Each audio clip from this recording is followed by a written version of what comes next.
Hindi lang mga missile system na mga sandata ang dinala ng mga Amerikano sa bansa tulad ng Typhoon, Nemesis, Matis at Avengers dahil nasa bansa na rin ngayon ang kanilang makabagong armas na tinatawag na UNEDAS.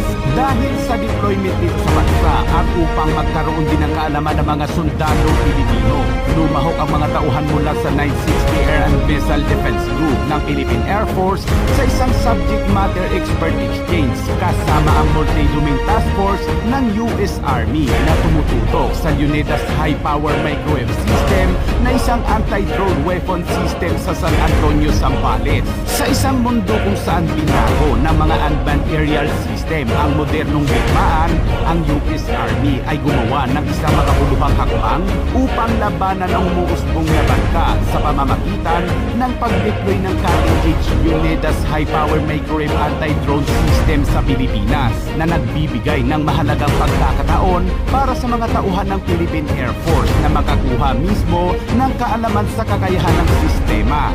Ang deployment ng UNEDAS sa bansa ay nakatalaga bilang bahagi ng magkasanib na pagsasanay sa Indo-Pacific na naglalayong pahusayin ang panrehiyong seguridad sa gitna ng tumataas na tensyon sa pagitan ng China at Pilipinas, kung saan ang China ay may mga unmanned aerial system na lalong ginagamit para sa surveillance at potensyal na pagsalakay.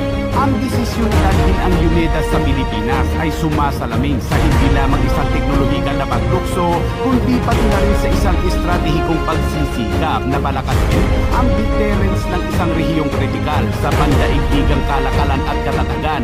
Ang mabilis na paglaganap ng mga drone ay nagbago sa mga salungatan o digmaan sa buong mundo mula sa mga larangan ng digmaan ng Ukraine at Middle East, kung saan ginamit ito ng Ukrainian forces at Israel Defense Forces.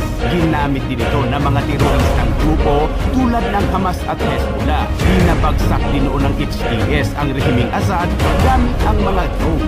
Maging ang China ngayon ay mayroon na ring libu-libong mga drone na ginawa at inidisenyo upang gamitin sa digmaan.